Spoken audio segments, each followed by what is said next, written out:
ආදරණීය කිතුනුවනි, අද වන විට කිතුනුවන් එකිනෙකාට ප්‍රේම කරනවාද? යේසුස් වහන්සේ කියනවා, මම ඔබට ප්‍රේම කළා වගේ ඔබත් එකිනෙකාට ප්‍රේම කරන්න.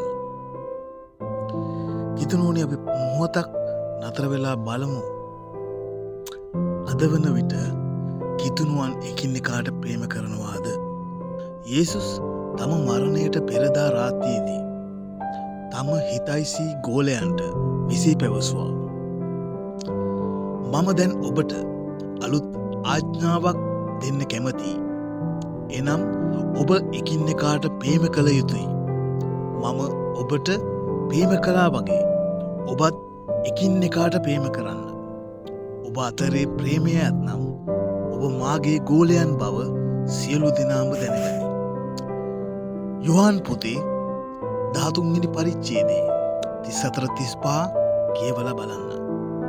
දෙවියන් වහන්සේ මෝසෙස්ට දුන් නීතියේ ඔබට මෙන් ඔබේ අසල්වැසියාටද ප්‍රේම කරන්න කියා සඳහන් වී තිබුණු නිසා එකිනෙකාට ප්‍රේම කිරීම අලුත් ආඥාවක් වන්නේ කොහොමද?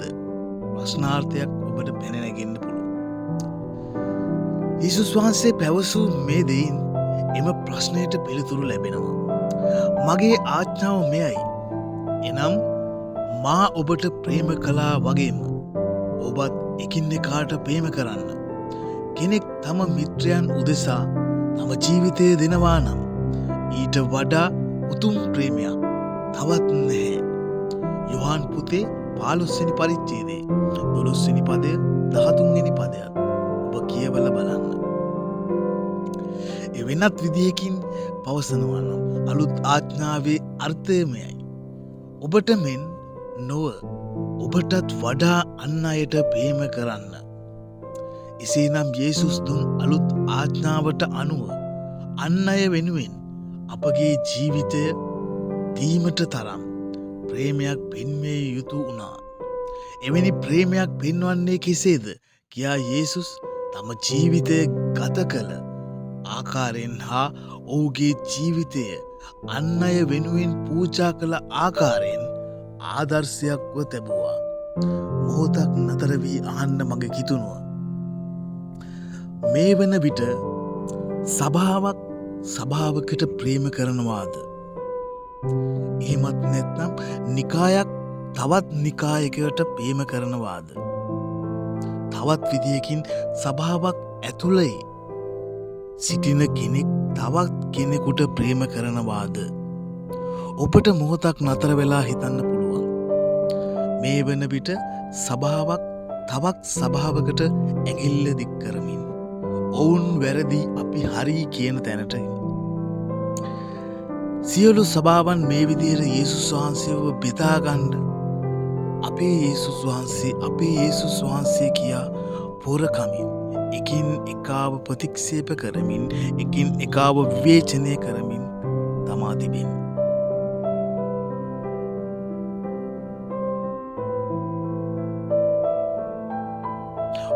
සභාවක් සභාවකට ප්‍රේම කරනවා ආදර්ශමත්ව පෙන්වීමක් කොහෙවත් ඔබ දැක තිබෙනවාද? සභාවක් ඇතුළේ කෙනෙක් සභාවක ඇතුළේ කෙනෙකුට ප්‍රේම කරනවාද? ඔබට පුළුවන් කාලයක් ඒ දෙස බලා ඉන්න. සභාව ඇතුළේද තමන්ගේ පන්ති පරතරය අනුව එකින් එකා සමග කල්ලි ගැසීම සිදුවීමින් පවතින. ඔවුන් ඔවුන්ගේ මට්ටමේ අයට සමග සහභාගිකම් පවත්වනවා ඇරෙන්ට ඔවුන්ට වැඩිය පහත් කෙනෙක් සමග ඔවුන්ට වැඩිය උසස් කෙනෙක් සමග සම්බන්ධකම් පවත්වන්නේ නැහැ. සභාවේ අවසානයේදී මොහොතක් ඔබ රැඳී බැලුවොත් පුංචි දරුවගේ පටන් වැඩිහිටියා දක්වා ඔවුන් නතර වී සිටින්නේ පන්ති පරාසය අනුවයි. එනම් සභාවේ සිටින්නන් අද වන විට කිතුනුවන් එකින් එකාට ප්‍රේම කරනවාද? ඔබට ප්‍රශ්නාර්ථයක් මෙය නොවේද? එකින් එකාට ප්‍රේම නොකරන්නේ නම් ඔවුන් යේසුස් වහන්සේගේ ගෝලයන් විදිහට අනුගාමිකයන් විදිහට පිළි නොගන්නා බව උන්වහන්සේ ලියවිල්ලේ සඳහන් කරලා තියෙන. මොහොතක් නතර වෙලා බලන්න මගේ සහෝදරයා සහෝදරිය. සභා පාලකවරයෙක් තවත් සභා පාලකවරයෙක්ට ප්‍රේම කරනවාද? ඔවුන් ඔවුන්ව විවේචනය කරගනිමින් ඔවුන්ට ඇගිලි දික් කරගනිමින් ඔවුන් නිවැරදි තව කෙනෙක් වැරදි කියන තැනට කතා කරනවා මිසක් ඔවුන් ආදර්ශමත්ව සභාපාලකවරයෙක් තවත් සභාපාලකවරයෙක්ට ප්‍රේම කරනවා. මේ සභාපාලකවරු සියල්ල එකින් එකාට ප්‍රේම කරනවා ඔබ දැක තිබෙනවාද? ප්‍රශ්නාර්ථයක් මේ ඔබට නොවේද? ලියවිල්ලේ සඳහන් වන්නේ එකින් එකාට ප්‍රේම කරන්න යේසුස් වහන්සේගේ සැබෑ ගෝලයින් ලෙස දකින්නවා බවයි. ඔබට අපි අතීතයේ යමක් මතක් කරනවා නම් යේසුස් වහන්සේගේ පළම පැමිණීමට ප්‍රථමයෙන් අද මේ තිබෙන සභාවන් වගේම සභාවන් එවකටද තිබුණා. ඔවුනුත් සිටියේ ඔවුන්ගේ නිකායන් වලට වෙන්වෙන් වෙලා ඔවුනුත් එකින් එකාට ප්‍රේම කරේ නෑ. ඔවුනුත් සිටිය වෙන්වෙන්ව තමයි. හැබැයි ඔබට පුදුම හිතෙන දෙයක් මේ ලියවිල්ලෙන් අපි පෙන්නන්නම්. යේසුස් වහන්සේගේ පළමු පැමිණීමට ප්‍රථමයෙන් සිටියා වූ වෙන්වෙන්ව සිටියා වූ මේ සභාවනුත් එක දවසකදී ඔවුන් එකට එකතු වෙනවා. හැබැයි ඔබ හිතන්න පුළුවන් ඔවුන්ගේ ප්‍රේමය කියලා. පොඩ්ඩක් නතර වෙලා බලන්න මගේ හිතුනුව ඔවුන් එදා එකතු වී රෑදාවල් නැතුව වැඩ කරනවා. ඔබ දන්නවාද ඔවුන් වැඩ කරන්නේ මොකටද කියලා? සදාකාල ජීවනය දෙන්නත් මරණයෙන් අපව ගලව ගන්ටත් යේසුස් වහන්සේව මරන්ට තමයි ඔවුන් රෑ දවල් නැතුව වැඩ කරන්නේ. ඔවුන් කුමන්ත්‍රණය කරනවා යේසුස් වහන්සේව මරන්න. මේ වෙන්ව සිටියා වූ සභාවන් එවකට සිටියා වූ සභාවන් නිකායන් එකට එකතු වෙනවා. ලියන්නෝ පරිසිවරු සදිසිවරු මේ සියලු දෙනාම එකට එකතු වී යේසුස් වහන්සේව මරන්න කුමන්ත්‍රණය කරනවා.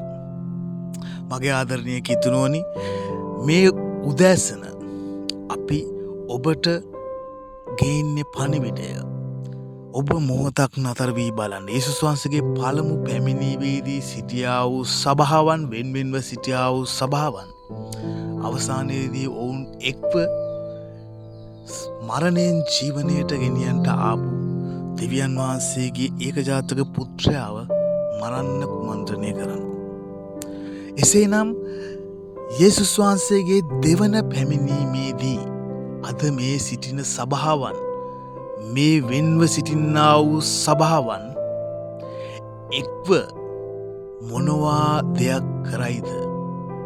ඔබට ප්‍රශ්නාර්ථයක් ගොඩනගින්නේ නැද්ද? මතක තබා ගන්න. පළමු පැමිණීමේදී මෙන්ම දෙවන පැමිණීමේදී සිදුවෙන බව මේ ලියවිල්ලේ ලියා තිබෙන බව අමතක නොකරන්න. එම නිසා අපි කිතුණුවන් විදිහට යේසුස් වහන්සේගේ නිවැරදි ගෝලයන් හිතයිසී ගෝලයන් බවට පත්වෙන්ට නම් අපි එකින් එකාට ප්‍රේම කරමු. යේසුස් වහන්සේගේ සැබෑ වූ වචනය අපි එකින් එක අතර බෙදාගමු.